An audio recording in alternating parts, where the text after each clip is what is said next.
주장만이 아닌 객관적인 증빙으로 확인되어야 하는 것이 중요하다는 말씀을 드립니다.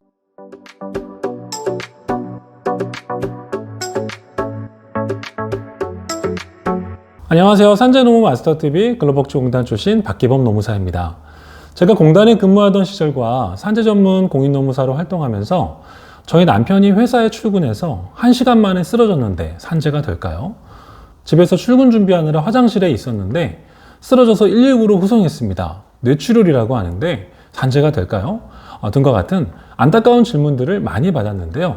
오늘 영상에서는 이러한 뇌심혈관계 질환이 어떠한 경우에 산재가 되는지 명료하게 정리해 드리도록 하겠습니다. 함께 가시죠. 여러분, 직장인이라면 누구나 과로와 스트레스에 노출되어 있습니다. 그리고 안타깝게도 그 정도가 심하여 뇌출혈, 뇌경색, 심근경색과 같은 뇌심혈관계 질환이 발생하는 경우가 적지 않습니다. 건강보험 심사평가원 자료를 보면 매년 수많은 사람들이 이러한 질환으로 진료를 받고 있죠. 만약 업무 때문에 이런 질환이 생겼다면 이는 단순한 개인의 질병이 아니라 산업재해로 인정받을 수 있습니다. 산재로 인정되면 치료비부터 휴업급여, 장애급여, 과로 및 스트레스로 사망한 과로사의 경우에는 유족급여와 장례비 등 다양한 보상을 받을 수 있기 때문에 일하는 사람과 그 가족이라면 모두 이 내용을 정확히 아는 것이 매우 중요합니다. 그렇다면 뇌심혈관계 질환은 구체적으로 어떤 질환을 말하는 걸까요? 그 이름에서도 알 수 있는 것처럼 크게 두 가지로 나눌 수 있습니다. 첫 번째가 뇌혈관 질환인데요. 대표적으로 뇌 속 혈관이 터지는 뇌출혈, 뇌혈관이 막히는 뇌경색이 있습니다. 추가로 뇌졸중은 질병명이라기보다는 말씀드린 뇌출혈과 뇌경색과 같은 뇌혈관 질환을 모두 아우르는 용어이기 때문에 혹시 의사소견서상 진단명이 뇌졸중만 기재된 경우에는 상세한 세부 진단명을 기록하는 것이 필요하다는 설명을 드립니다. 두 번째로 심장질환인데요.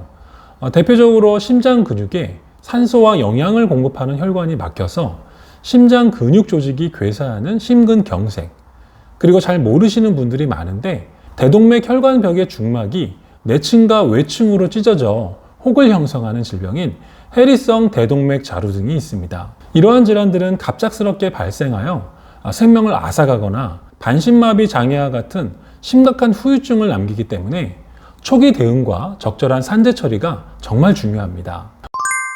오늘 영상에서 가장 중요한 부분입니다. 뇌심혈관계 질환이 발생하여 치료를 받거나 사망한 경우 이 재해를 산재로 인정받으려면 업무와 질병 사이에 상당한 인과관계가 인정되어야 합니다. 말이 어렵죠. 쉽게 말해서 이 업무 때문에 질병이 생겼거나 악화되었다는 것을 증명해야 한다는 뜻입니다. 그래서 고용노동부 고시는 이 업무와 질병 간의 인과관계를 판단하기 위한 이 세 가지 기준을 제시하고 있는데요. 발병 이전에 작용한 과로 및 스트레스의 시간적 순서로 나눠보면 급성 과로, 단기 과로, 만성 과로가 그것입니다. 하나씩 살펴볼게요. 첫 번째로 급성 과로는 이 발병 전 24시간 이내에 업무와 관련한 돌발적이고 예측 곤란한 사건의 발생과 급격한 업무 환경의 변화로 뇌혈관 또는 심장혈관의 병변이 그 자연적인 경과를 넘어서 급격하고 뚜렷하게 악화된 경우를 말합니다. 예를 들면 중대한 사고 발생 시 이에 관여되었거나 목격한 경우, 업무와 관련한 고객이나 동료의 폭언 등 극심한 스트레스 상황에 노출된 경우가 여기에 해당할 수 있습니다. 두 번째, 단기 과로는 발병 전 일주일 동안의 업무량이나 시간이 발병 직전 일주를 제외한 발병 이전 12주간, 즉 발병 전 2주에서 12주간의 한 주 평균에 비해서 30% 이상 증가되거나 업무 강도, 책임, 업무 환경 등이 적응하기 어려운 정도로 바뀐 경우입니다. 이는 업무량이나 업무 강도 등이 발병 전 일주일 정도의 단기간 동안 급격히 증가하는 경우에 발병으로 이어질 가능성이 높아지는 점을 고려한 항목입니다. 세 번째, 만성 과로는 실무상 가장 많은 케이스에 해당이 되는 유형인데요. 발병 전 4주간 한 주 평균 64시간을 초과하거나 발병 전 12주 동안 한 주 평균 60시간을 초과한 경우입니다. 또는 발병 전 12주간 한 주 평균 52시간을 초과하고 7가지 업무 부담 가중 요인이 있는 경우도 포함됩니다. 따라서 발병 이전 12주간 동안 한 주 평균 60시간을 초과하여 근무했거나 그렇지 않더라도 한 주 평균 52시간을 초과하고 근무 일정 예측이 어려운 업무나 교대제 업무와 같은 업무 부담 가중 요인에 해당한다면 업무와 질병과의 관련성이 강하다고 평가되어 산재로 인정될 가능성이 또한 높아집니다. 또한 발병 전 12주 동안 업무 시간이 한 주 평균 52시간을 초과하지 않는 경우라도 위와 같은 7가지 업무 부담 가중 요인에 복합적으로 노출되는 업무의 경우에는 이 업무와 질병과의 관련성이 증가된다고 하고 있으므로 확인되는 업무 시간이 이러한 기준에 다소 못 미치더라도 업무 부담 가중 요인이 있는 업무였는지를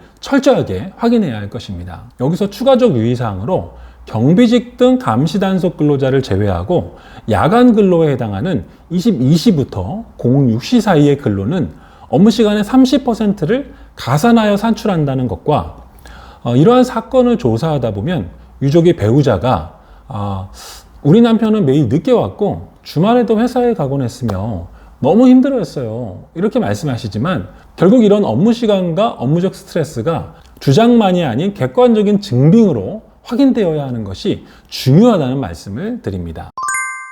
뇌심혈관계 질환을 산재로 신청할 때 많이들 오해하고 있는 것 3가지 정도를 좀 추려보았는데요. 첫 번째, 회사에서 쓰러져야 산재가 된다? 예, 아닙니다. 많은 분들이 퇴근 후 집에서 쓰러졌는데 산재가 아닌가요? 라고 질문하고 있습니다. 곧 회사에서 일하다가 쓰러진 경우에 산재가 되는 것으로 오해를 하고 있는 상태에서 이 질문을 하는 것이죠. 하지만 어디서 언제 쓰러졌냐는 참고사항이 되겠지만 이것만 중요한 것이 아닙니다. 더욱 중요한 것은 이 발병 전의 업무로 인한 부담이 있었느냐 하는 것이죠. 공단은 사건에 대한 경위와 증거, 업무 기록 등을 토대로 쓰러진 장소보다는 발병 원인이 업무에 있는가라는 관점에서 종합적으로 판단한다는 것을 잊지 마십시오. 두 번째, 업무 시간만 가지고 산재를 판단한다? 업무 시간만으로 산재 여부를 결정하는 것은 아닙니다. 현실적으로 업무 시간이 가장 중요한 기준으로 작용하기는 하지만 시간이 안 된다고 해서 미리 포기할 필요는 없습니다. 예를 들면 이 돌발적 사건이나 고도의 정신적 스트레스로 인한 뇌심혈관계 질환도 발병할 수 있습니다. 특히 감정노동, 직장 내 괴롭힘, 고객 폭언 등 비물리적 스트레스 등이 있었다면 이를 구체적으로 입증해야 합니다. 하지만 여전히 근로복지공단은 이 업무 시간의 수치를 마치 절대적인 기준으로 삼고 산재 인정 여부를 판단하려고 하는 경향을 보이는 것도 부인할 수는 없습니다. 따라서 이를 극복하기 위한 부단한 노력이 필요합니다. 즉, 업무 시간의 수치뿐만 아니라 수치로 확인하기 어려운 정신적 긴장, 책임의 중대성, 유해한 작업 환경 등이 있다면 최대한 이를 소명해야 할 것입니다. 세 번째, 고혈압, 당뇨병과 같은 기존 질환이 있으면 산재가 안 된다. 아니죠. 비록 이러한 개인적 질환이 있었다고 해도 업무상 과로 및 스트레스가 겹쳐서 그 질병을 자연적인 진행 속도보다 급격하게 악화시켰다면 산재 인정이 가능합니다.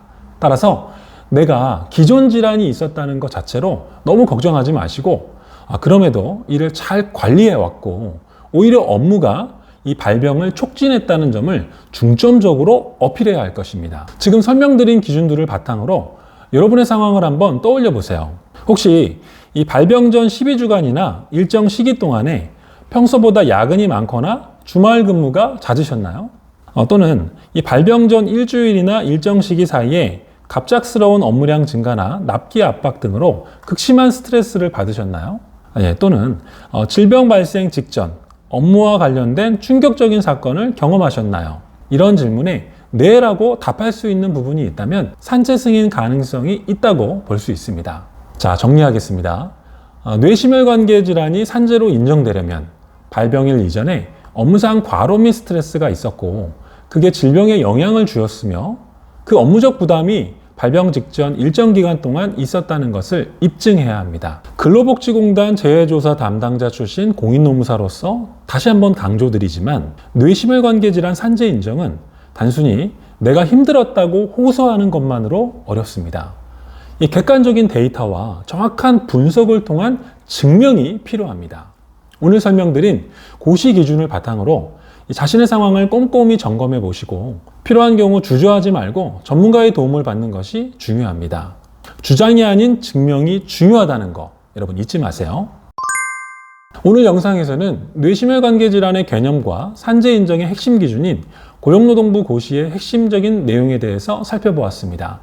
일터의 과로 및 스트레스로 인해 고통받는 분들에게 모쪼록 도움이 되셨기를 바라며 다음 영상에서도 여러분의 뇌심혈관계 질환과 산재에 대한 이해도를 높여드릴 수 있는 영상을 준비해 보도록 할 테니 구독과 좋아요, 알림 설정까지 잊지 마시고요. 저는 다음에 더 좋은 영상으로 찾아뵙겠습니다. 시청해주신 여러분 감사합니다.